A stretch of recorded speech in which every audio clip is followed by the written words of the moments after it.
Hey everybody, welcome back to Chris Anderson Comics. I'm here once again with James Edward Clark. How you doing, man? Not bad. We had a little technical difficulties, but it cut off just as we were getting to the end of the book. I think you get the idea. So yeah, Pissant Yeah, Apocalypse, September 7th. The Kickstarter launches. Check it out. Part absolutely. 2 of the interview. So I'm having you back too on here because I like to have people back a second time, like right after the last interview, to talk about a book that sort of like influenced them, or that they're really digging right now, or is sort of part of their, comic book gene pool, if you will. And so when I talked to you, you had mentioned that you've been on kind of a Paul Pope kick, right? Yeah, I actually reread basically all his whole bibliography, Yeah, except for THB. I don't have a good copy of that one. I don't have any. I have like one issue of that, but yeah, I wouldn't call same, that like same, reading it. Yeah, yeah. right. Uh, they keep saying they're going to reprint that one, but yeah, it's not. I found one like trade in the wild. I anticipate like I kick myself for not like just splurging and getting it because it was I like, didn't even know it was ever collected. yeah, I know it was like a weird hardcover I found in like one comic book store one time, and it was Wow. like I'm still to this day like mad at myself for not just buying the damn thing. Yeah, yeah, it's a tough one because those single issues are not cheap. And No, no, I feel like they've been talk. I feel like the interviews with Paul Pope over the last 10 years have all been the same, and it's that Battle Boy 2 is coming out and that THB is going to be collected. he's You very know? yeah, he's a very frustrating artist because like Battle Boy, this came out like literally 10 years ago. Like I reread this like the other day, and it was like, yeah, this came out in 2013, dude. Like Yeah, 2023 now. It's just like nothing new, and he is like one of my favorite comic artists. So it's like very frustrating to be a right. Paul Pope fan. And so you were saying that people compare your stuff sometimes to him, or look at your stuff and say, "Oh, I can see Paul Pope in there," or whatever, right? Yeah, I think like my earlier stuff, especially like I was more like in our first interview, we were talking about how I would use a lot of like pro quill pens and brushes and stuff like that. So like the inking was a lot more obvious. Like with the tech pens I use now, I get a lot more finer lines than my previous like work in the past. Right. I Yeah. get that comparison a lot too, and I know a couple other cartoonists that get that comparison too, even though I don't really see it in. So like when I was developing my style, I didn't really know who Paul Pope was, to be honest with you. So I I think that people who use a brush and are loose with yeah it often yeah get compared to him because he's so good at it. You know what I mean? yeah. That's the big thing, the looseness and sort of like Right, almost slapdash, where you get kind of the energy of the line. right. He's kind of the poster boy for inking as a character. Yeah. You know. Yeah. So here's my copy of 100%. We decided to go over this book. I was saying earlier that I think that this is the one that people talk about maybe the least I, of his stuff. having just like reread all of his books, I would actually probably say this is maybe his strongest piece that he's ever done. Right. And I would Yeah. have to agree with that. Yeah. Battling Boy, I went through it. It's a lot of fun, but it's hard for me to give it the top slot because it's like never it's not done. It's just it's the beginning of the story. Hey, It's a baby. super fun world, yeah. Handsome fella. Yeah, a bit of a Mick Jagger kind of vibes too. Right. Came But off. Van, Yeah. He uh, kind of Jim, like he Jim kind of like built Morrison-esque. he kind of like built a persona of like kind of a comic book rock star, which is like Totally. a fun aspect to his character. Yeah, and it works. His persona, yeah. You can't really see it on here, but it's sort of got it's, I guess it's embossed, would you say? I don't know what your word would be for this, Yeah, but like I have the heavy liquid hardcover, and they kind of do a similar thing. yeah. And You get the this is thing. the image. Yeah, sort of the boiler, the kettle. That's what it is. And I was sitting there Yeah. trying to figure out what it is. Well, the And it kettle, is yeah. There's like the one character. His nickname right. is I'm blanking on his real name. Yeah. I just read this the other week, and it's very fresh, but like I can't remember many of the characters' names now that I think about. But there is one character who his friends kind of nickname him Kettlehead. Yes. Yes. So tones by Paul Pope and Lee Lowridge. And then it's lettered by John Workman. Mm. Yeah, I think in Workman, this is kind of like my favorite era of Paul Pope because like these two, like Heavy Liquid and 100%, they're almost kind of sister books. Yeah. He talks about in the essay in the back of Heavy Liquid, would work on one of these during the day and then the other one during the night. I think originally it was something, the original title of the book was something like Navigator, something like that. Interesting. Yeah, yeah. And it eventually evolved into 100%. Like this is originally he talks about how it was supposed to be like a series of disconnected, almost kind of sci-fi romance, Yeah. kind of Yeah. guy gets girl, guy loses girl, but then he, as it developed, he sort of um, made the stories that he had and like kind of intertwined them all together, and the characters like bounce back and forth, which is interesting. Yeah, it's interesting. There's almost like there's sort of like three different relationships that are happening in this story.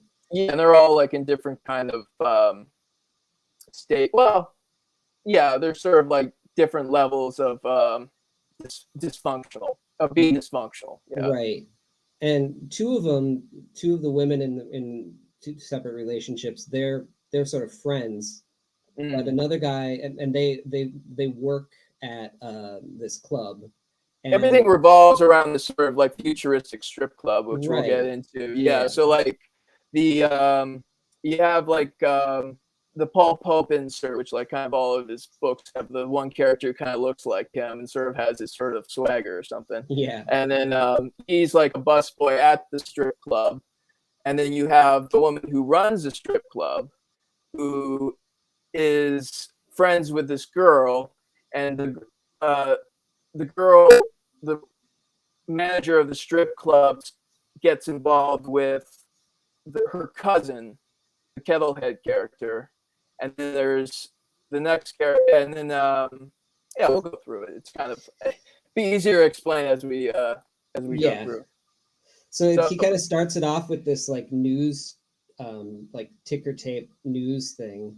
yeah, and just sort of build the world building sort of stuff, like where the world is at. I usually Right, skip this and it sort personally, of takes place in the near future, and uh, this is 2002, so this is 5 years before the iPhone came out. well, it's like it's a very like post 9/11 New York, where you know Yeah, you had like all the checkpoints to get into the subways and sort of like the surveillance state being rolled out, and right. it's sort of like you can feel that influence on it for sure. So it's probably like his idea of what now would be, but this is Yeah, through a 2002 lens. This is like, 20 years in the future yeah, and I don't know, like you or know, it's sort whatever. of there's Yeah. some things they got right, you know, as like Oh, any they sci-fi always, piece. yeah. Yeah. There's some interesting things in here that I want to point out about the Parallels, yeah. So technology. we open with a murder, like kind of just the big slap you in the face sort of opening moment. They find a stripper like who's murdered in the back alley, and this sort Right. of like launches the whole story. Yeah. And so there's this club, and they call it a gastro, Mm-hmm. um, because people are sort of like desensitized to everything, including sex, at this point in the future. Well, it's And kind of so, interesting, yeah. yeah, people Like are getting off 2002, on seeing insides of people. yeah, it's interesting because like it's 2002, so this was just sort of like the start of like the oversaturation and of pornography in society. Like internet porn was out there, and people Yep. were just like really starting to like consume it like to a level like they never had before. So like he kind of like extrapolates on that to the point where well people are eventually going to get bored of porn, just people fucking. They're going to get into some weird shit, right? Yeah. So like he takes it to like this lunatic extreme where people actually like want to see inside the chick. They want to see what's going on in her guts and like in her intestines and like see the blood pumping through her veins and everything, right? Right. And so they have these like gastro strip clubs where the dancers all put on these sensors onto their body, and this projects all of their intestines and all their innards like 50 feet giant above the stage as they're dancing around naked, right? Which is a very interesting concept. Yeah, and he's got this cool neon woman where you can kind of see, when you look at a neon sign that's not on, you can see the different sort of animated steps that it's going to take when it lights up. And, he took the time to make it like, her chest comes down here and her legs come to the side. Yeah, you get the neon sort of effect. And he's so good at drawing crowds. It's not even funny. A lot of the times, yeah, he'll black out the foreground characters with just a little bit of rim lighting and stuff, but not always. However, I've noticed that when he doesn't go in and detail every single face, he kind of lets his brush come alive and squiggle, which he's so good at, and then he pulls the focus by doing the shading, the way that he needs it to. Yeah, just looking at it now, like I realize you see, like one of the only figures that aren't in the sort of gray tone he has are the two girls at the back table, Yep. which we're zooming into. Yep. So it's like looking at it now, I realize that. Yeah, but yeah, no, you're absolutely right. Like it's fantastic. Like he sort of like does these sort of gestural sort of suggestions of figures, which actually like works better to suggest like the crowd and the atmosphere of the club, because that's what it feels like when you're in the middle of it. Yeah, and you can see get the chaos, right, with the inking. Right, and then you can see in a panel like this, like there's definitely little people in the background. It's just not super, he doesn't super detail them, and they're just kind of wiggles and squiggles, but it works. Oh yeah, these are just like even like the talking head pages. Like he figures out how to make them interesting. Every single one, every single beat in here. Yeah, and you get the sort of like the different angles, sort of like express the arc of the conversation, sort of the drama they're talking about. So yeah, they're talking about the girl who just got murdered and how the I guess white lady here, she's with the glasses. She wants to get a gun to protect herself, and it's guns in the future are very illegal. It's very dangerous. You're going to get like 20 years in jail if you get like caught with a piece, right? They're talking about. Yeah. Did you ever pick up on the Kirbyisms in this book? Well, I think listening to his interviews, he's all about Kirby, and like one of his solo book, he actually like transcribes an OMAC comic, like almost panel for panel. It's sort of like an abbreviated version of it, but yeah, he's like obviously a huge Kirby mark. Yeah, you'll just see it like in this. Some of the faces and the clunkiness of the and there's these little things on the faces. Technological things. Like I don't know what this is sitting on the table right here, but it's got this sort of circle and line thing that Kirby does, like Kirby Tech. It's kind of like the chest of Icarus from the Eternals. Yeah, exactly. Yeah. So yeah, they go on and they're talking about how they're going to buy this gun, right? Yeah, and where they're going to go and who they're getting it from, and like she's just like, I'm coming with you. It's just sort of a nice introduction to these two characters. Yeah, and the party goes on. Sort of, boom, boom, boom. Yeah, it's just sort of like a series of scenes that kind of build upon each other, like brief little sort of flashes of interactions between the characters. I feel like these booms are Workmen, and these booms are Pope. Yeah, like that looks like a computer thing. And it might be a computer. 2002 might have been a computer. No, it's definitely. I think by now they're definitely doing computer lettering for sure by 2002. And I don't know, that bothers me for some reason.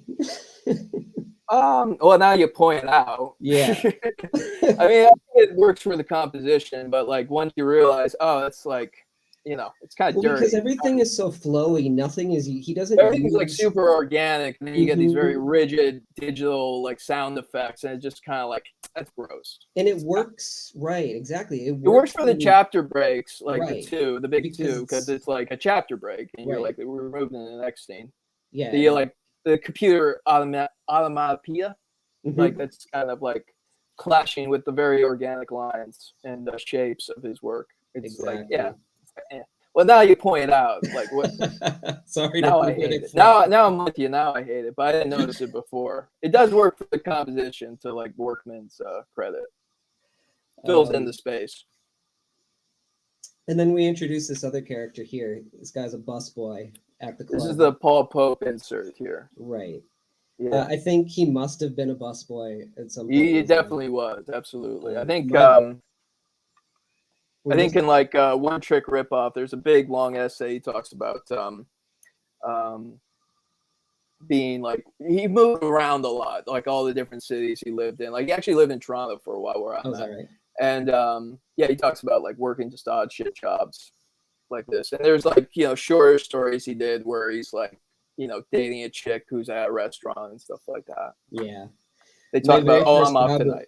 when I Mhm. was 15 years old, my first job was cleaning dishes at a chicken restaurant, and Yeah. I was a dish rat for the one summer in college. That was sort of my gig to make a this little scene, extra these money. these shots where he's carrying the all the dishes and stuff up these stairs gives me PTSD because I walked out of that job when the owner of the place tried to like rush past me going down some stairs and like Oh, said I was going too slow carrying all this heavy stuff, and she like knocked me down the stairs. I was I a was like, lady too.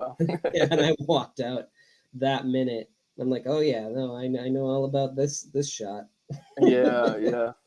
Well, he's talking about his backstory here and how he ended up in this place. And he used to be kind of an academic type who was like a perpetual student, almost like studying medieval literature. Right. Yeah, and it's just sort of like talking about him. He got sick of it and went to New York, Yeah. basically find himself. He's talking about here. Yeah, and he's talking about how he's gonna live his life, you know. Yeah, he was like living in the book, in Yeah. books, and like not really actually experiencing things. So um this better, Right. preferable. And yeah, you just kind of get falls in love at first sight with the stripper here. Right. And Like these are some great panels. You know, going yeah, from his point honestly, of view to her. This sort of I don't know if it's like almost like a manga trick oh, it's of definitely a manga because he actually he worked uh as a mangaka in Japan for part of his he career, tried right? to. Yeah, there was like sort of a one of the companies out there had this program where they reached out to American comic creators to like come over and do manga for a bit. And actually, there's an earlier version of basically this scene reprinted in like the other collection I have of One Track Ripoff. I like this one better because it's black and white. The other one, coloring Paul Pope is kind of hit or miss Yeah. usually. Yeah. And um, yeah, like this started off as sort of like one of the pitches for the mangaka type of Interesting. deal he had. There's like a much sparser, quicker kind of inked one. Now I'm regretting not pulling out the other volume. I came over That's here. it's okay. Yeah, because you could see like it's like the same story, but this is like much more worked over and sort of much better Right. version of it, And much I more love even how developed. his floors are everything is lived in, you know, even his Yeah, floors with these little nick ticks in them, and you know, he'll do a little bit tiny bit of splatter, not much. it's all splat. It's all just like suggested with very quick lines. It's like gets the energy across, Yeah, I and it's think you perfect. really have to be in the moment and in that sort of artistic trance. You can't stop and start. You Yes. have to just go Well, he to talks achieve about what he being. does. He talks about like being in fugue states while he's inking. He calls it. I just watched an interview the other week with him. You know, there is something to do that to that. I definitely go into that state of mind when I'm working on something, especially and then especially a piece that ends up working, you know? I end up just kind of plugging in and just like I'll have like stuff in the background playing. I'm like absorbing that while I'm working and just kind of go back and Yeah. forth with it. Yeah. Sometimes I can do that. Sometimes I can't. Sometimes I can't have anything at all. It has to just be silence. But I need like stimulation. I just need constant. I yeah, can't do like I can't have stuff playing when I'm writing or when I'm like reading something and then I need silence. But while I'm working, like I need input. Like the input for me almost needs to be greater than the output. that's interesting. Yeah, You yeah. need to overstimulate yourself.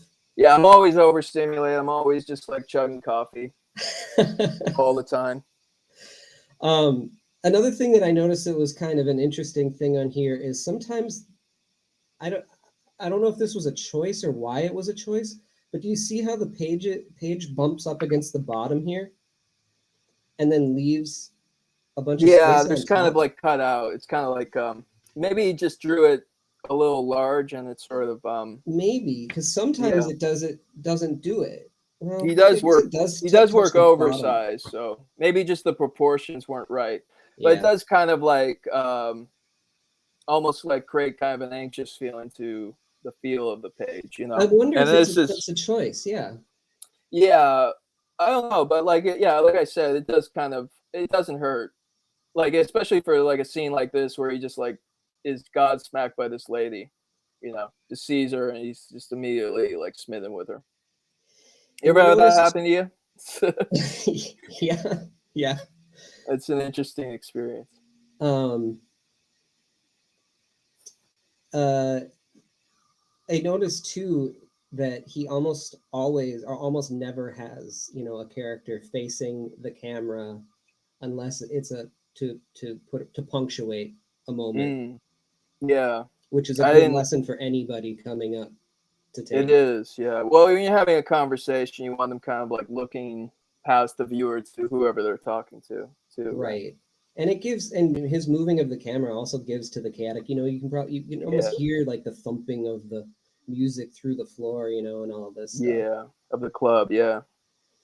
So this is So, just she's a stripper who's just showed up for a job interview to get a gig here, right. and they just bump into each other on the stairs, and he's immediately taken with her.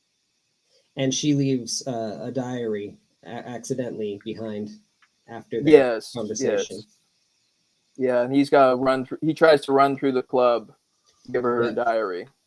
By the time he gets outside, She's like long gone, which and is just kind of look at a how lived in this city is, and how yeah. Well, he still lives in New York. He's yeah, very New Yorker it's type. still something that's hard to capture. But I think the life that he brings to his flowing brush, and Mm-hmm. the kind of dirtiness and the suggestion more than anything that he has, and he'll do some dry brush and he'll throw stuff on the ground, and then also like it's winter in this book, so Yes, everything is steaming. you get the cold of You everything. It you get feels cold. your breath, when they're Yeah, outside. which gives like more emotion and character to like every when they're outside, like everyone's got the steam from their breath. Yeah, So it we're gets like a gives an excuse to give them that little swoopy kind of extra like energy with the brush. right, and so Yeah, now I also love how he just kayfabes like all of his backgrounds. It's like he's not ruling anything out, and like the perspective is very dubious, but it always works. Great. yes, and that is something a place that I really want to get to. Hmm. I hate Yeah, Russia so much. I try and like do that, and it's just like I go back and look at it like a few weeks later, and it's like, gotta do it Yeah, right. I gotta go back and sometimes it fix works, sometimes it doesn't. It it. It always usually works for him, doesn't. and that's why For he's a me. master, and that's why we talk about him all the time. Yeah, that's like what is exciting for artists, Yep. for sure. So we go to chapter 3 here, and we're back to the girls going to get the gun, and we can see sort of that we're going to like this Middle Eastern part of the town. You know, Hmm. got some sort of Arabic lettering. Yeah, and this is all mostly silent because you get the music's too loud for them to talk, so they kind of have to negotiate the scene through like sign language almost. This panel really sticks out to me, and it's the perspective that he uses, the way that he bends it like that, because that's not how a table is. Look at that. No, well, it's like it's got a tablecloth, so it's kind of flowing too under it, Right. Yeah, sure, but it's still like he just and you get did it. And you get the it mass of this guy. Like his head is way too small for his body, but he's just a big fat kind of. yeah, it's also almost like he's using a fisheye lens or something like that, but Yeah, it's more than he's that. kind of like a greasy, sleazy kind of not bootlegger. What would you call that? He's like a black market kind of dealer, right? Right, right. Yeah. A And few times, so like rereading it, kind of like he kind of like put too many bandages across people's noses. That kind of like bothered me with this one when I went through it. really, 'Cause there's a few characters that have that sort of like bandage. I'm like, well, it maybe works it's for a like near future thing. It's like cooler to yeah. do. I mean, the girl, she's got those weird glasses on, right? Right. It's like Louis Vuitton band-aids or something. Yeah, I mean, they got the one character who's like a cage fighter, so it makes sense for him. But this guy's just like This guy's not getting any exercise. Who's punching this? Do you get punched somehow or something? I mean, he's a sleazeball, Yeah. black market dealer. He could have. Yeah, maybe. Yeah. So he unwraps it, and he's got a couple different choices for guns here. Now we have a gun that we would find, today, and then we've got these two like near futuristic looking. They look like the gun from Blade Runner, for Deckard's gun from Yeah. Blade Runner. Yeah. Right. And then again, it's almost they're a little Kirby-ish too, with all these little things on them. Mm-hmm. He's got like, yeah, you got like the one Glock, I guess I'm not. Yeah. She really wants this one though, this black one that's futuristic, right? No, and then she's like, yeah, her friend's like, nah, she's more street. She's the one who manages the strip club. She's much more street wise than she is. Yeah. Right. So she moves her and says, yeah, get this one. Yeah. And then they negotiate, and I love how they do it. Yeah, you got the silhouettes of like, no, we'll do 7. He's like, no, 10. He's got like a little 8.5, the movie 8.5 kind of reference there. Yeah. Yeah. And then all the money in the future has got like Che Guevara on it. Yeah. I guess, yeah, everything went to communist. Yeah. Which is kind of, I guess, an ironic little statement. The communist icons on your money. On your capitalist. Yeah, on your cash. Yeah. Yeah. I love it.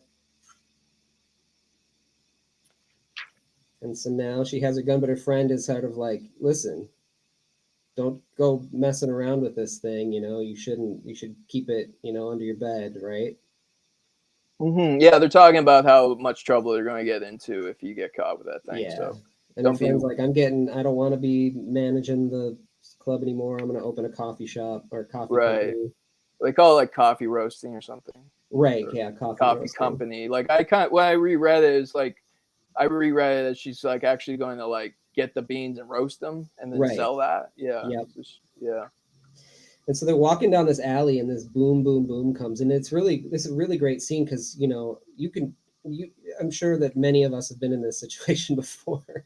Yeah, I mean, I'm not a lady, so like it would play different for a woman. I feel like because they would be like a woman's definitely like experienced this sort of thing where you get kind of this leering guy in the car. Yeah, and it's like a lot, like just creeping towards you, and like you're in the back of the alleyway by yourself.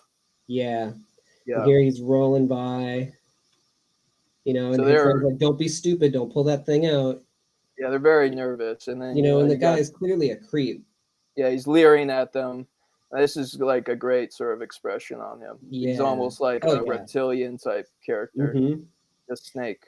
And she's like, I love this device where he whites it out and makes it invisible so you can see that she's just thinking about this gun in her pocket, Yeah, and she's got like all the emotions in the hand. Yeah, look at that. Yeah, it's shaking. Yeah, great stuff. Yeah, and the guy takes off and they're fine. Yeah. But there was a moment there. Yeah, and they were very shaken by it. Yeah, they're both of them sort of like keeled over. Maybe a little overacting, but yeah, it works really well. We're not. Yeah, sometimes overacting in comics is necessary, though. I feel. Yeah, you want shorthand. Yep. It definitely works. People's eyes are just going like this, and they're off to the next page. So you gotta, get them while they're there. So we're back at the club here at 4. This girl realized that her diary was gone, right? And she comes back looking for it, but he's gone already. Yeah, and he's up in his room, sort of debating, like, I could open it. I could pry it open. The back, it's locked, right? It's got a lock on it. Like, I could read her diary. Read it. Yeah. And he's a little, thinking about it. Yeah. But, this is a really great moment, too. It's a little odd he's got his window open in winter. Yeah, I know. But it works for, I guess it's just for dramatic purposes. Or maybe he's smoking or something. He doesn't want the landlord to smell. Right. But this beat that he takes here is really great. If I really wanted I could open it if I really wanted to. His hand is resting on it. He opens it. What's he going to do? And we cut to just this like quiet scene of, outside. Yeah. So now we get her sort of like, you get her, is her name Strell or Strill. Uh, yeah, Yeah, Strill. You get her sort of situation, home life, where she's got a kid, single mother type implied thing. right. Got the babysitter, and like her job is to manage the strip club. And then you get you just kind of like different scenes of like the different characters' domestic sort of like situation. Right, that's what this whole chapter is, right? And everyone's living in like these little New York closets, Yeah, I mean, basically. really, she doesn't even have any floor, it doesn't seem like. No, she's just Hardly. sleeping on a mattress or something. Mm-hmm. In chapter 5, we go, now we're introduced to this guy. Who's he's like a cage fighter here. He's like very big, imposing, hulking with like kind of mutilated face. And Such a great face. yeah, initially he's kind of intimidating type Yeah. figure, but as you go through, he's kind of gentle giant. He's very kind of endearing character. Right, he's sort of watching these other matches, right?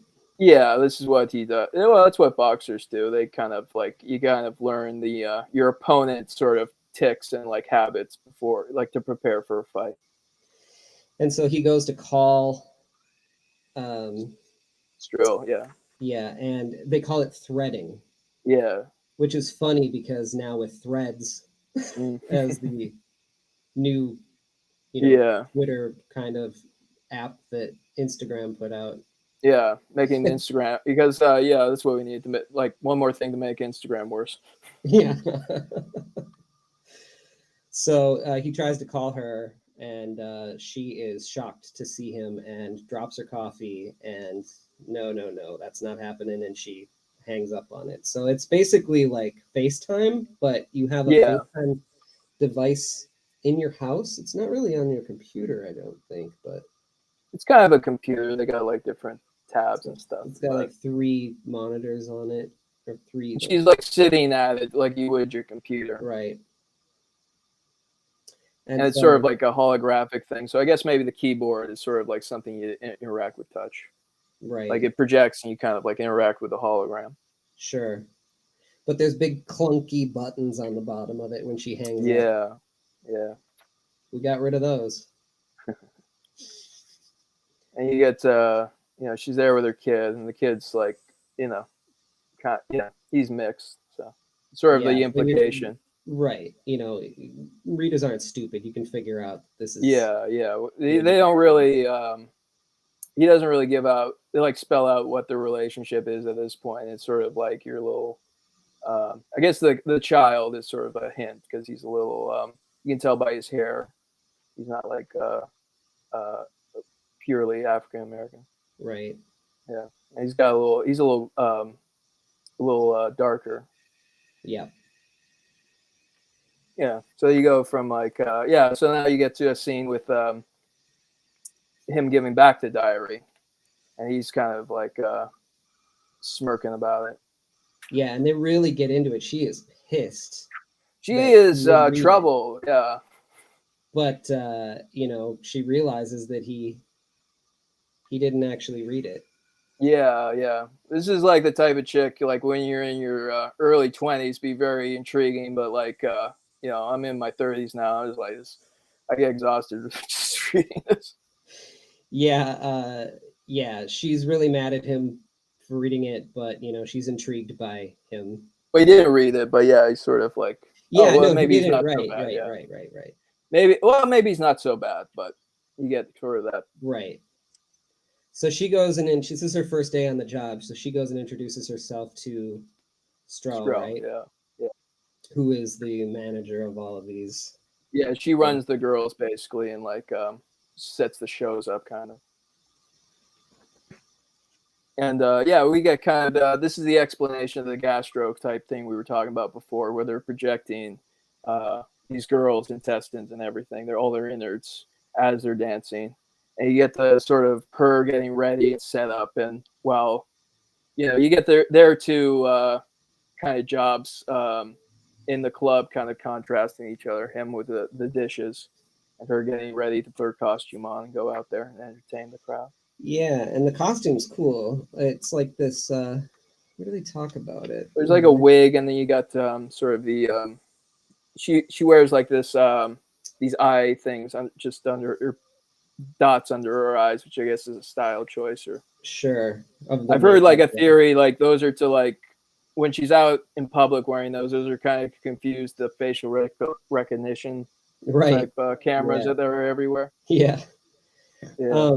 And then they glue the instruments onto her body. So Yeah, light she's up got her like little insides. sensors. Yeah. Yeah. And that's what everybody's there to see. They could care less that she's naked. They want to see what's inside. Yeah. And then she has this thing called a fire suit they talk about that she's got. So we don't know what that is. Well, she kind of like it's like she's on fire, basically. Right. She, like the climax of her little dance is like she sets herself on fire. So you just kind of see, he doesn't really show much of it, but you kind of see when she goes up and is dancing, you can see like, 3D images of her insides. That's the other thing. Like, she like when they were talking before, she's like, "Don't come up and look at me. I don't want you to see me do it." Right? Yeah. To this. So guy, it's right. like, yeah, and he follows her wishes. Right. So she's sort of like building trust between the two of them. Yep. Yeah, so she's sort of doing her performance. She lights on fire, but it's just her fire suit, right? Right. Everyone's kind of like she's like her backstory is she travels around a lot. She doesn't stay in one place for any long length of time, and she lists all the different places she's performed, which I think might be like all the different places Pope lived in over the years, if I were to guess. I mean, right? What you know, right? Yeah. So, and which is kind of her character. She's just sort of aloof and like flowing through the world without any sort of familiar connections. Girl's trouble. Girl's trouble. Yeah. So here we're introduced to the kettle head. This is like another theme in the book, like kind of different artists. They're sort of like, applying their craft. Right. And this is he's an artist, sort of a conceptual artist. He's got this kettle head. And he is cousins. He's cousins with Strel. That's how they know each other. So it's like, oh, come hang out with my cousin. He's got like an art thing going on. And you have like, yeah, that's a great expression. Just, why are you looking at me? Why is this guy looking at me? What's his deal? And he's kind of staring at her. Yeah, well, he's teasing her about how she's got her gun sticking out of her jacket. Right. So she's a little caught off guard by him. So they're at a performance of an art piece, and they talk about like a naked lady throwing eggs on the ground. Throwing eggs on the stage, and that's the art. And he says that, he wants to do should be up there. He wants to do something beautiful. Yeah. It's also like there's kind of also like they're talking about bogarting the joints and stuff. That's kind of a fun like what that means. Yep. Yes. Shout out to Humphrey Bogart. So they got this dialogue. This friend, actually, you know what?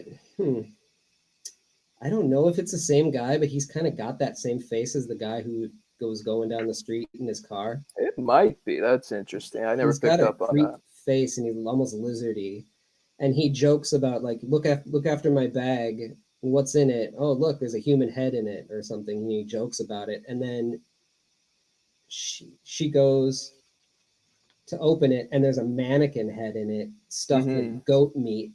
It stinks. Yeah, and that's this guy's art. Yeah. I never connected that maybe this guy is the guy in the car. They have a similar face, similar nose.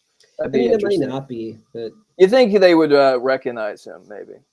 But yeah, that'd be an interesting sort of connection.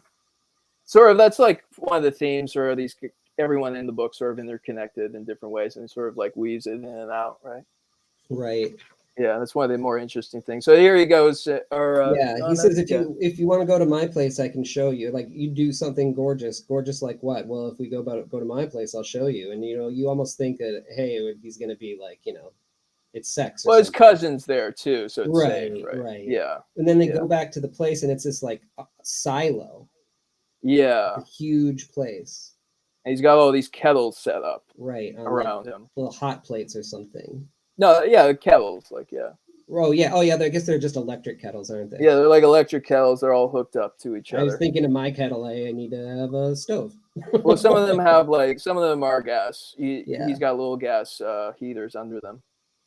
And and basically, like his art pieces, he has these all tuned to the same notes, like a C, different yep. majors, and as Hmm. when they go off, they just like produce this super loud like C kind of harmony. Yeah, and he calls it his symphony, Yeah, and it's all and she, tuned to a C, so it's not, you know, a yeah, cacophony. Like it's not an awful sound. no, it's pleasant. Well, that comes that comes they Hmm. explore that later.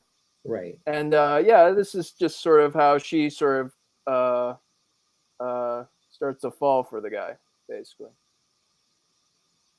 There's just something in his line that's just so appealing, and it's you can really see it. You see it all over the place, but like you can see it in the smoke and just the Yeah, his approach to the kettles are like sci-fi kettles and like just little lumps like of ink, but yeah, they're great. And you get the energy of the piece, sort of like you can hear the sound through his line. Yeah, so you get the girl confront, after her performance, she comes back and talks to him some more, Hmm. and he makes his move, and this sort of like you get the parallel back and forth between this is basically them all falling for each other, Right. and sort of you parallel the two of them, and like him through his like art and him just like putting the moves on her Right. And then she gets a phone. She gets a call from from the boxer the dude, boxer. Right.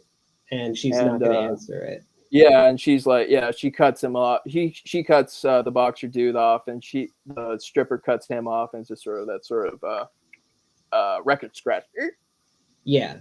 So Yeah, we got two connections happening, and then one that's trying to happen, but she's not letting it and happen. it sort of like kills the connection for both of them. Right. Everybody there, sort of like Yeah. Yep. cock block. She kind of cock blocks all three couples at once Yeah. with the beat. So then we go back on 9 with a beat right after the kiss, and Hmm. she's kind of like, "No, I don't date people that I work Yeah, with," work with. Yeah, and but ask me again yeah, tomorrow or yeah. something. Maybe she's like Like non-committal. stringing him along, and he's very Yeah. confused. And his boss comes in and is like, "Get to work." Hmm. And he goes upstairs, and she's left a pair of panties out, Yeah, she's in the and shower, yeah, and he very compulsively grabs him. right, and And this kind is of kind like, of "What like am I doing?" yeah, up to this point, like up to this point, he's been a very good boy and like trying to earn her trust, and now he's doing this sort of can't help himself. He's gotta like grab it. I love all the choices of angles that he takes. It's Hmm. Yeah. So then you get more of the boxer here and his filling his story, and he's got he's a bit washed up past his prime. So he's going to do it with it. He's kind of his confidence shaken, but he's like part of his why his confidence shaken. He's kind of lovesick over Estrell. right. Look at this face. Yeah, that's a great face. So good. He's And staring. then he's wearing this like sweater, You but get the the way texture. that Oh, you can just it's almost like a meat suit corduroys almost. Yeah. because it's so he's so big, and you can tell he's so big Hmm. and powerful that it like even a baggy sweater clings to his muscles. And then Yeah. the choice of doing the sort of corduroyish lines makes it look like muscle. Hmm. Yeah.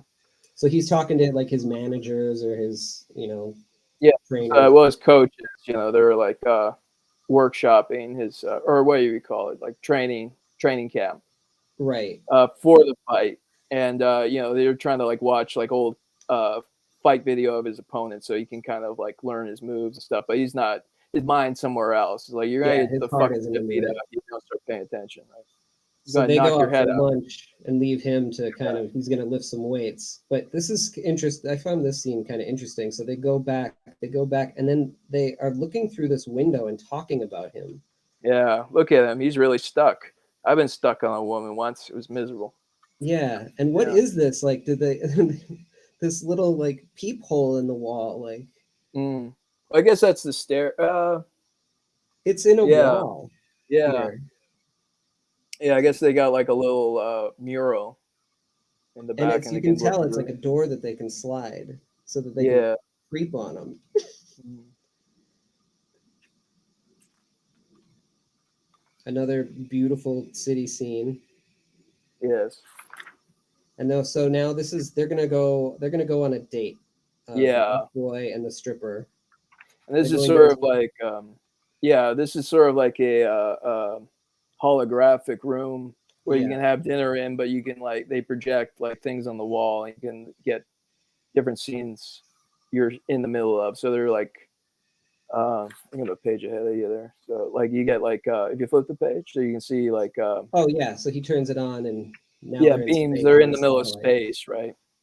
So she asks him to tell a story, and he tells like a traditional fairy tale story of people falling in love, right? Well, this is like a throwback to his college days where he studied medieval literature, right? It's Yeah. pulling that. That's what I got from this, and Oh it's a yeah, little dry. What's it? Tristan is how you say that? Tristan. Isolde? Yeah. Tristan. Well, I have my brother's name Tristan, so I know that name. What's the girl's name? Oh, I S where is it? thirsty, hot, and Tristan and Isol, Isil. Yep. yeah, something like that.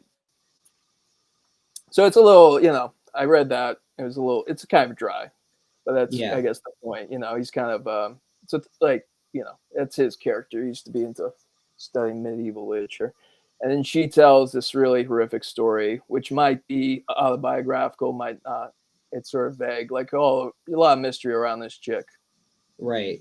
Yeah, And so the it's kind sort of of girl who isn't into fairy tales. no. She's like That's not how life is. no. Well, this is like a really like grim story, and sort of like is this like where the world she comes from? She's got all these issues with her Right. parents and whatnot. Girl's trouble. There's a lot of red flags. A lot of red flags. Yeah. And this sort of story's parallel. She changes the setting where there's these giant birds that just like run across the scene, and you got all this great sort of lettering here. He's of them stomping. Yes. Yeah, Look at how beautiful that is. it's a really nice scene. Um, but yeah, a lot of red flags. A lot of red flags. Just run, bro. Run. Yeah, but that didn't chase him off yet. No, he's real into this chick, hook, line, sinker. All So right. yeah, the Kettlehead and the young lady with the glasses have a date here. They have sushi together. Right. And it's He's just a never cute had little. sushi. No, it's just a cute little thing. Yeah. Feels like yeah, just building up their relationship. And they're And you getting go, drunk together. yeah, and then you have this is very post 9/11 New York, where it's like show your ID, where are you? And the cops are like all decked out in like you know paramilitary gear. Yeah. Very there's a lot of like he cites like Phil K. Dick as an influence, I and can there's a see bit of that. that. Yeah, there's a bit of that in this, but like more so in like one trick ripoff. And his Batman book is very kind of Philip K. Dick. Flow now, the my tears, the policeman said type thing, kind of like similar to like something like that. Yeah. So they, this Yeah, this kind of like floating cop car splashes him and gets him soaking wet. yeah, he's very angry at it. And so they go back to her place so he can change, right? And sort of this expression of anger, sort of she finds charming. You know, So so many red flags. she's actually sitting here for a moment and has this moment where she kind of ponders a normal life with a boyfriend and things like that until And she then finds her her panties in his pennies in his pocket that he jacket, stole from the previous scene, and right? she And just like so freaks out and like confronts him in the shower. right, But so like I found another freak, but that's kind of yeah, par what for the course. par for the course. So of course they then Yeah, so she gets in the shower fully dressed and they fuck right. her. Now there's Yeah. a parallel story that's happening here that I kind of skipped over with those two. Well, yeah, and then they have their date, and Kettlehead makes his move, and they're kissing on the subway platform. It looks like Yeah. so. It's just sort of like a nice meet cute date for them. Yeah.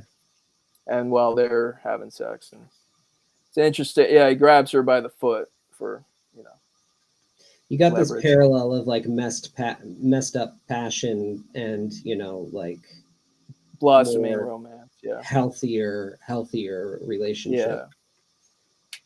Kind of passion, sort of like, yeah. And then we go back to Our Boxer fighter here. character. Now we finally do see the picture that he's holding. It's of her and their Hmm. kid. Yeah, the baby. And now he's going to And the club. and here's a mother box. Oh, yeah. Oh, yeah. And this is like, yeah, her alarm and her everything. She Right. gets a phone too. She puts it up to her. Yep. It's sort of everything. And it absolute Kirby, technology markings on it, and it's a mother box. And Yeah, but it's this is also a like an graphical book, iPhone. so Yeah. And yeah, so she goes to work and they're sort of dating now, and she's doing her thing. And the trap door that they like bring her up on. I think I'm a page ahead of you. Getting ahead of you there. you're ahead of me, you're here. Oh, Yeah, yeah, where she's doing her dance. yeah. And So then the trap door is kind of jammed up, so Starell needs to get up on there and like fix it. So she's a bit of a handy lady.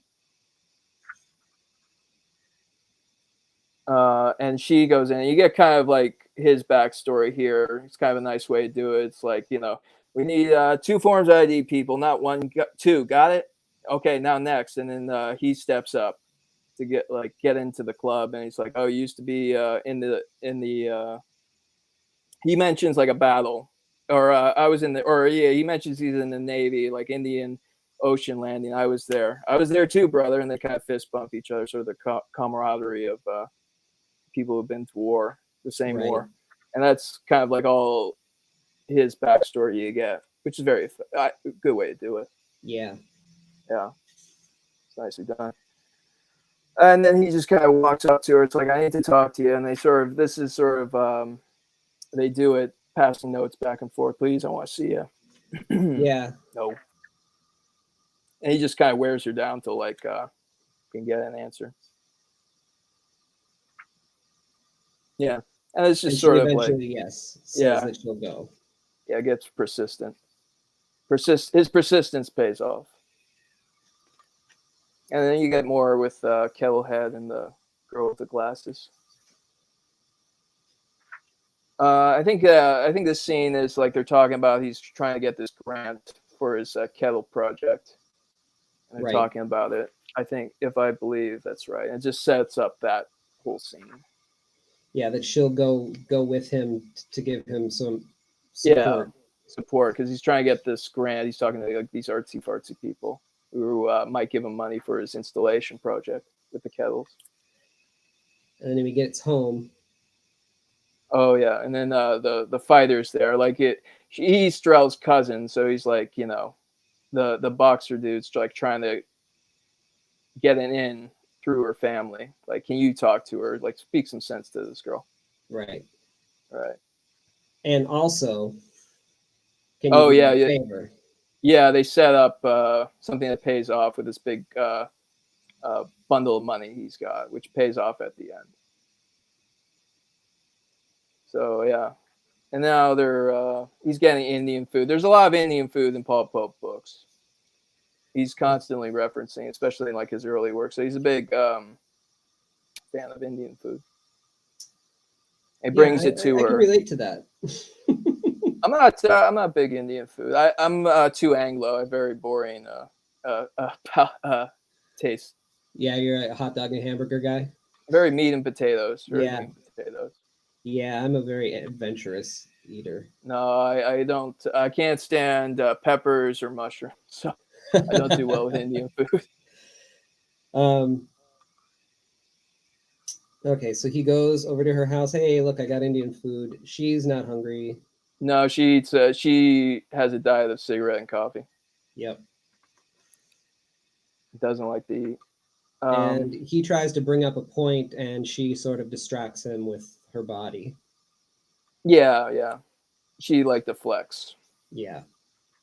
And he's mumbling in his sleep. Mm-hmm. And in his sleep, he says, "I love you." Mm. Too soon, bro. Too soon. To somebody who is Yeah, terrified of afraid of commitment. love and runs Yeah, from affection of other people, and isn't really capable of such a thing. right. Yeah. So now we go back to the boxer. He's in the rings.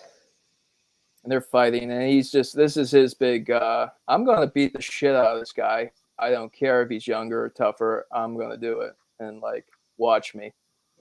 Is he fighting a robot?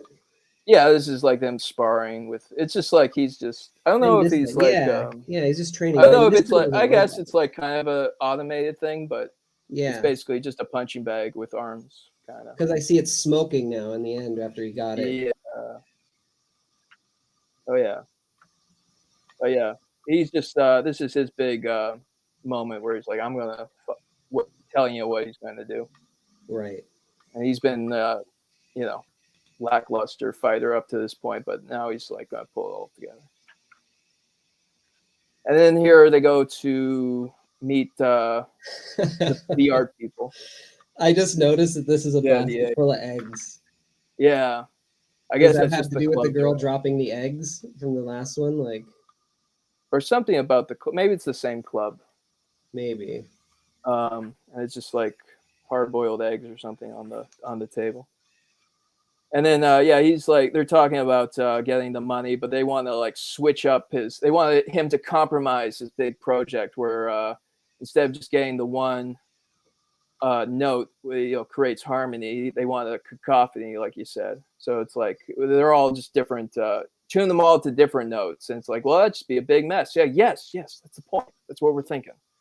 And this is like a compromise of his art, and he's very dejected by this. And sort of like this is sort of like a theme of the book, sort of the compromises you make, Right. and like how much you want to compromise before you give up on your dreams, basically, or how much are you willing to give up or compromise before you Yeah. just She can't was really anymore. pissed that if he would even consider it, Well, that's like what she fell in love with. Like that was the thing that sort of first made her interested. Like he's got this like vision, and she sees the vision and the value in it, right, and believes in Right. him. And Yeah. he's sort of So like, now well, if I give in on this one, then maybe the next one will be, something I can do. it's like, yeah, and this is like, how could you, she thought he had principle and stuff, and this is sort of like kind of like shatters that sort of perception of him, Right. and it's upsetting for her. So she agrees to meet them for. Yeah. She agrees to bring the kid and meet him for dinner. Yeah, they haven't been around for a while. I think like he explains here, it's like they got in a big fight, and it's like, well, you just disappeared. It's like, well, you told me not to talk to you. It's like I asked you how long. It's like for a year, and he took it very literally. Yeah, and he had to go away and do a fight circuit in Europe or something. Yeah, Right? yeah, like that. Yeah, and she was pissed about that because the kid was just born. I think something like that along those lines. And then he's like, "Oh, come watch me fight. I hate watching you fight. You get the She shit doesn't kicked like out." violence. Well, she doesn't like him getting the shit beat out of him. Like, look at his face, right? Can you blame her? Right. Yeah. Yeah. How it wasn't always like that. You imagine. Right. Right. But behind the tickets to the fight, There's there's like a a little key. key, yeah, pass key to a locker. And he's kind of like, no matter what happens at the end of the fight, go to this locker. It's for you. Whatever's in it is for you. Yeah. Yeah. And then so he decides, right? Yeah, he's making his decision. Yeah, he's gonna go tell him no. Yep. All right. And yeah, this is just like everybody. This is really the climax of the book coming up here. So you got the fight paralleled with the dancer. Look at that drawing. Yeah, that's great. Yeah, jeez. I love the I love the cover. It's kind of like the cover here. Yeah. And she's just like really kind of torn up. Like, this guy's in love with me. Fuck. Can't do this. Yeah, what am I gonna do? Well, what she always does and runs away. Right, Basically. right. Spoiler. And And so he's he's getting like, ready to fight. yeah. And you get the fight and sort of like all the different stories paralleling each other all at once. He's even And got the Kirby tech in the mouth guard. oh yeah, oh yeah, yeah, yeah. Well, it's kind of like one like Machine Man or something. Right. Yeah. Yeah. Yep.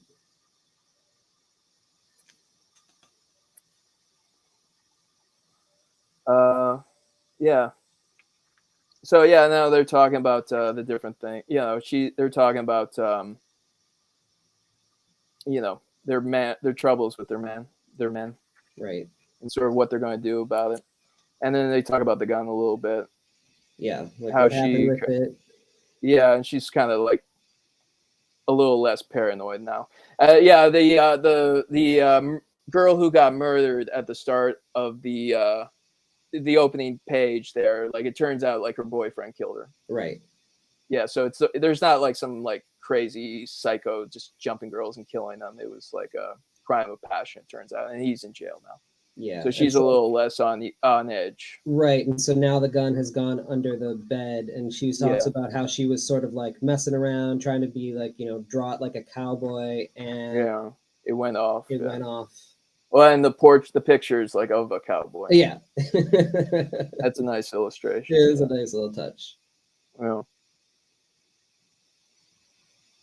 And then, yeah. Oh, and they're watching the fight in the downstairs, and he's like, "Oh, That's fake. turns on cartoons instead." Yeah. Yeah. There's this theme where they keep talking about this fighting that he's doing, which clearly is real, but they're like, oh, that's fake, like it's wrestling or something. Like what people say about wrestling. Yeah. It's real me, damn it. Yeah. So he's like, you want to see a real fight, and he turns it to like cartoons. Yeah, cartoons. And yeah, it's basically like this is great sort of action with the fight here, parallel with the dancing. And it's he like works it out. So like basically to jump ahead, like him and the cousin Kettlehead made this deal where he would bet all the money he had that he would knock his opponent out in the final round, like knock him out and win. And if he did, he says, if you win that, you could get like 10-1 or 100-1, double, Yeah, 10-1. Yeah, 10-1 your money. Get 10 times the money you bet on it. So, and he's kind of like betting on himself, basically. So that's kind of another theme. Like all these different characters, they end up betting on themselves, like Kettlehead and them. And those two kind of parallel each other. And like she's doing her dancing, and she just realized, I can't fucking do this, and she runs off. Yeah. And splits. And he realizes she's gone. Well, not quite. They have like one last moment. It's basically like she's just reiterating, like, I have no home. I don't know. I can't. I don't want to get involved with anybody. I can't love anybody else. Yeah, and pulls it into this dark shadow, like heavy black scene. Sort of the drama. Yeah, sort of. And her, she can't really know her, right? She won't let people really get to know her or get close to her. This is something that I always wrestle with, and it's covering things in so much black and shadow. I have a hard time doing it, and it looks so great. Yeah, here it does. Yeah, especially like for this particular scene, it really captures the mood and sort of says everything you need to with the art. It's really inspiring to look at this. Yeah, no, this was actually my first exposure to Paul Pope. Like somebody just had this trade in college, and they brought it to class. It was just sitting on the desk, and I flipped through it, and I was just really struck by the inking. Like this was the first time I really saw somebody like this. His inking style was, even though it's kind of a little almost slapdash, but it's just like has so much energy to it, and like inking as a character in the book. Yeah, and like expressing emotion through the ink, and I was just really like just flipping through it. I just spent like 2 minutes flipping through it, and I was just absolutely like struck by it because I had never seen anything like it up to that point. So Yeah, you like at first glance you could call it slapdash, but then the more you look at it, you realize that it is every choice, yeah, it was thought out. And yeah, even if he was making it in the moment, he was in that sort of trance, you yeah. know. And he really could, it's the brush becomes like an extension of his him, Yep. and like he gets shows so much of himself just through the line, you know. And this is so they go this it says she doesn't let him know this will be their last time, and then I just love how there's like this like Yeah, so dark, you get the little sweat, or is it cum, or is it like, what is just it bodily flying fluids, all right? over like yeah, Yeah, they're and really it's going sort of for like it. little almost sperm kind of they turn into in the next Right. page. Yeah, it's a great touch. Yeah, and it's Yeah. just like his little inky shapes that he makes. And yeah, she goes to girl with the glasses goes to visit Kettlehead. Stirel fulfills her promise and goes to the lockbox where she told her to go, and just money just burst out, Yeah. and like that's all the Flapping, money. fluttering all over the place. And you don't even really realize what it is. It's such a chaotic drawing, Yeah, until you you you know. realize it's money. Yeah, Yeah, until you get the Che Guevara yeah. faces. And then here is you got Kettlehead, and he's just kind of like, um, this scene is just him like taking apart his all his kettles and like making peace with the fact that he's just gonna stop and give it Yeah. up, right? He's just gonna burn it all.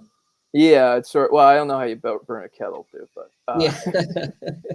uh, you know, you ever live a kettle too on the stove too long? It's Yep. like till it's like red hot, and Hmm. never the same after, but it doesn't melt. I don't know. That's that part's a little. Yeah. Uh, yeah, you can't burn a kettle. But yeah, this is sort of it's very sad and sort of like this is him, Paul Pope as the artist talking, like you know, giving up the dream and stuff, and sort of this is sort of the fear of that, and like as an artist, I really feel this scene. But his Yeah. conflict, is at least he's get the girl, so it's Yes. not all bad, and she shows up with I guess Indian food. Indian food, of course. I don't know if it's Indian food, but I forget. But It they is, say, I oh think. yeah, yeah, you see on the next page, yeah, and yeah, they're just talking about it, The like kettles go off. yeah.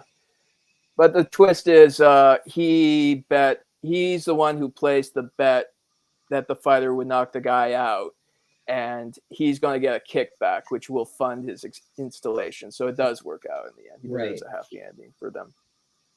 And then you get him just like heart sick about this girl, and he's just like stuck on this woman. Yeah, he cuts himself and storms out. Yeah, smashes some stuff. He's just pissed. And he's just leave me alone, and he just decides. This He is takes a great. Yeah, this is a great ending here. This is like he takes a page out of her book, and I'm just going to throw a dart at the map, and like wherever it lands, that's where I'm going to go, because I can't stand this stuff. I can't. He's just so heartbroken and torn up inside. He needs to get the fuck out of there. So he's just going to be very impulsive and just throw a dart at the map, and that's where he's going to end up next. And he throws it, and then Yeah. everybody's story wraps up, Yeah, and we you wrap you them all hold up. on that moment of like the dart, where the dart lands, right? Yeah. And you explain what I just explained, how the cousin placed the bet here, and like the fighter's like, oh, don't look at me, I'm all beat up and stuff, and Right. they just sort of like reconcile, And they're and gonna he's get done. back together or whatever. They're Yeah, he's going to partners in stop this. fighting. They got all the money for her business, and they're going to be partners. So, and then they got like hold each other's hands, and little kids' hands on there too. So the family's back together. You get a happy ending, and this is a great ending. The dart lands exactly where he is standing right there, and then you're exactly it's fate telling him you're exactly where you need to be, and Yeah. that's how it ends, and that's great. Such a great ending. It's a perfect ending.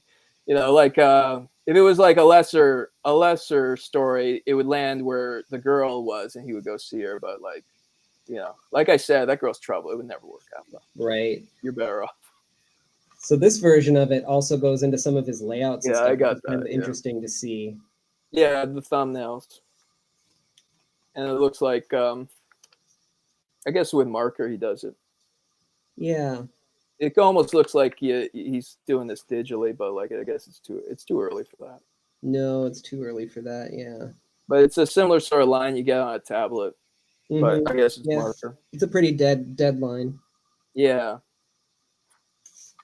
And this is like an example of the earlier, I think, version of the story, Mm. the fighting. Yeah, here we go. Yeah. Yeah. And just, yeah, so that's the book. That's a really cool book. Yeah, and it ends it on this. Great book. Yeah, so I've been thinking like where I would rate all his stories. And yeah, I would put like 100% number one. I think it's probably like almost like a manifesto. It gets like all of his different themes and like preoccupations and obsessions into one piece. It doesn't have all of his tropes, but yeah, yeah. So and then you got to put a Battling Boy on there too, but yeah, I would put Battling Boy number 2. Like, it's frustrating because came out 10 years ago and we're still waiting for him to finish the fucking thing. And this might be his best book, end up being his best book if he ever finishes it. Yeah. And but it's just I maybe read this once or twice since it came out, but like rereading it, like this is a super fun book. This is like pure imagination. Just yeah, check out if you haven't read Battling Boy. It's sort of like a children's story almost. He describes it as like his children's manga epic. Sort of, he made this for his nephews, right? Yeah. And now I guess his nephews are full grown. So great job, Uncle Paul. But this is a super fun story about gods. This is like a demigod comes to this fantasy town and fights monsters, and it's super fun. Super fluid. There it is. Yeah. And it's colored a bit more than his. This is one of the better colored jobs. Like there are like some. It's really easy to fuck up the colors for Paul Pope, but this is like acceptable. Yeah, they keep it nice and flat for the most part. Yeah, you want to do flats. You don't want people try and like do gradients and kind of like blend it. It's similar like approach to like how I color my stuff. Mm-hmm. You do like super flat colors, like people try and color my stuff, and it's like they try and like render it and stuff, and it looks gross. Yeah. And I might go heavy liquid for the third, number 3. Yep. Oop. Yeah, and this is like this is kind of, we were talking like this is kind of the sister book to 100%. He was working on both around the same time. They're both from Vertical. They came out within like a year or two of each other. It's interesting. And it's probably like, yeah. You can see a different style, actually. It's tighter. I think it's a little earlier than 100%, and they're like earlier drafts of 100%. And like originally, like I was saying, it had a different title and everything. And it was sort of like conceived as different stories, kind of sci-fi romance stories. Yeah. And then like he like rewrote it all to be one giant piece. And this is sort of this is like a kind of North by Northeast kind of noir sci-fi thing where you have this drug called heavy liquid, which you put in your ear, and it's a sort of an interesting thing. And then but it's like the drug becomes like he gets hired by these gangsters to track down this artist who he used to date to commission her to do a piece where they make an alloy out of the drug. So it's sort of like a drug as an art medium, which is an interesting concept. And then, there's Paul Pope right there. Yep. And his character is obviously a stand-in for him, like I said. Yes, all his pretty books clearly in this one. It looks exactly like him. And this is just like a super fun kind of noir chase kind of book. And John Workman is the letterer here too, and he kind of comes up with his own sort of font, futuristic font. It's got kind of a Art Deco kind of feel to the lettering, which I kind of like on the lettering, but it's they're trying something different, right? And they have he colors this, but he uses like 2-3 colors. Yeah, pink, blue, and red. Yeah, and it's a good way to for him to approach color. And absolutely. And it's a super fun book. It is. Yeah. You know, I kind of debate like would I go Batman or would I go Escapo? I think I go Escapo because Escapo's next. yeah, I would go Escapo number 4. Okay. This is like super early. This is like one of his first things they came out with. Terrible coloring, like I said. Like this is just fucking Over rendered. yeah, over rendered. Like these are super short kind of stories about escape artist who works in a circus, and it's just different. It's interesting, like kind of idea, like you have like kind of a serialized one-offs about this circus performer, and just like there's only like 2-3 stories in here, but yeah, this is just sort of like one of his first things where he came out like this is fully formed, full of Paul Pope. Yep. And they're just like quick little sort of stories about this guy, and they're very enjoyable when I read it. And like you can blow through this in like 40 minutes, half Yeah, it's hour. a real quick read. It's like, but a lot of fun. I really enjoyed it. Next, I would go Batman Year 100, which is probably like most people know him for. And I will say this has the best coloring of any of his books. Like best coloring approach to coloring Paul Pope. This like works well. But this is kind of like if just like he's trying to reinvent Batman, and I feel like it's not successful in every aspect. It's enjoyable. Like the art's fantastic, obviously, like all his books, and this is probably the most mainstream thing he did. But it just kind of feels like the start of a story, and it just like ends as it's getting going. And it's sort of like it's not Bruce Wayne, it's like in the future, a different guy who's taking up the mantle as Batman, but you never really get like any clear idea of who this guy is or like why he's doing what he's doing. He's just, you know, it feels like a start of something and it just kind of ends. And it's sort of like, you know, you don't get that sort of payoff, I feel like, in this one. So I would definitely recommend checking it out, especially if you're a Batman fan, you know, like superheroes. And then, yeah, but it's just kind of, I wanted more. Right. You wanting more. So it's a little further down. Then I would go like One Trick Ripoff, which is, yeah, like I have that version too. This volume's worth picking up because it got a lot of his earlier stuff. Like if you flip to the back, you can see like the early version of 100% somewhere. There it is. Is that 100%? Or no, maybe not. Those characters look like it. I think yeah. Deep Cuts, New York City. Yeah, maybe it's that one. Yeah, it looks like it.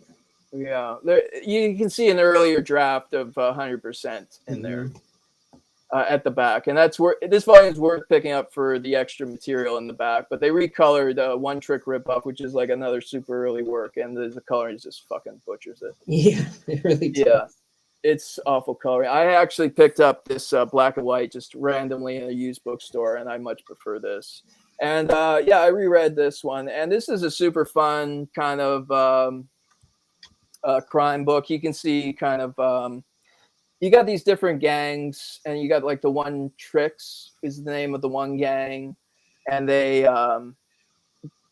they have like this sort of you see the Philip K. Dick influence where they kind of have this psychic power where they can like tell people to do things and they're compelled to do it. They're kind of like have this psychic power that they have, right? And it's kind of odd because it drops you in the middle of it, and you kind of have to pick up the different pieces to it. Like these guys have powers, but it's also like a very grounded sort of piece in a lot of ways because it's like a crime noir thing. Yeah. So basically, like they rip these guys off for like $40,000. It works out, you know, with inflation. You know, this was like '96. This came out, so like $40,000 in '96 was a lot more money back then. So yeah, and it's a super enjoyable. Again, you could like probably I blew through this in like one sitting, like 40 minutes probably, and it's just a little. It's a bit slight, but it's very enjoyable and like fun little crime story. So, and I think like the only major work that he put out that I don't have is THB, so I can't really rank that one. And I have his art book too. This might be like, yeah, well, the art book here, like I have that one too, but this is more just random odds and ends and like different art pieces and essays. Yeah. This might be the first book of his I actually like picked up and there's the this is the early version of 100% there. You see the guy? The bus boy character? I think you're frozen. Oh no. I'm moving on my end, but yeah. It's in blue. Well, hopefully you're moving on the screen too. Yeah, hopefully people at home saw it because yeah, he did this in Japan, I think. And you can see like you can see he's got the neon sign with the cat lady and then you got the club and stuff, but it's a lot more, the art's a lot more sparse. And like obviously he's doing it a lot quicker. Yeah, there's a lot of essays in here. This was like the first book of his I picked up, and I actually took it on a trip to Mexico and I read all the essays on the plane. I'm gonna have to pick that up. Yeah, it was a good introduction to him because you get like his whole philosophy and everything, and a lot of interesting pieces in here. But yeah, the art books were Wednesday Comics. I think that I have Wednesday Comics too. Yeah, I don't. It's way too big to put on here. No, I don't consider that like a major piece, but he's got a million like shorter works. But yeah, his Adam Strange is probably like worth picking up that giant book just for his Adam Strange. Yeah, and some of those are kind of hit and miss. Like what's that? There's an issue of Solo that he did. I got that one. That's a lot of fun. Like I said, he's got his version of OMAC by Jack Kirby in that one. That's a super fun one. Yeah, there's a lot of like smaller pieces out there. I looked at his bibliography and he's done like dozens and dozens of short stories over the years. A lot for like Negative Burn. That old whatchamacallit, anthology book that came out in like late 90s, early 2000s. But yeah. Yeah, kind of frustrating because he hasn't put out a new book in like 10 years. And it's coming, guys. It's coming, but yeah. So that's Paul Poe. It'll make it that much better when it does finally hit. Yeah. Like I said, like rereading Battling Boy, it is a very fun piece of work, and I am excited to see more eventually, hopefully. Right. Yeah. So that's Paul Pope. Yeah, man. Well, that was cool. That was cool to flip through that one. Like I said. Yeah, it was a lot of fun talking about it. Like you reread this stuff and you got so many thoughts when it's like fresh in your mind. It's great to talk to someone about it. Exactly. Yeah. Well, thanks for coming on and going through all of this stuff, man. And, so yeah, one more pitch or one more plug. Yeah, we got Pissant Apocalypse coming out. This is my post-apocalyptic kind of lockdown book that I did. We're launching September 7th. It's going to be 160, 170 page, kind of manga size. We're going to blow up the manga size. So everyone, check me out on Instagram. Check out the work there, and hopefully you back me. And thank you very much for having me on, Chris. I really appreciate it. Absolutely, man. Anytime. Please come back again in the future when you got more stuff. Yeah, invite me anytime to talk about a book if you want. All right, dude. Thanks for having me. All right. We'll see you later. Later, guys. Thanks for watching, and don't forget to subscribe to my Patreon, where at the $3 level, I'll send you my sketchbook, The Sketch of the Masters. And at the $5 level, I'll send you the sketchbook, plus my mini stories, Not Man Nor Beast, but Moss, Stench of the Sea, and The Voyeur. At the $8 level, after a year, you'll get a commission. Don't forget to sign up for my newsletter in the show notes. Check out my store, where I have lots of original art. And you can also buy books like Lost Angels, a sci-fi YA adventure about a girl who has to solve a mystery in a crashed alien city. Spectral, a showcase of fear, is about a sinister puppet master who travels from town to town telling tales to children who may never sleep again. You can request a commission at any time just by contacting me. Here is a list of the upcoming conventions that I'll be at the time that this video was released. And don't forget to like, leave a comment, and subscribe to the video. Again, thanks for watching.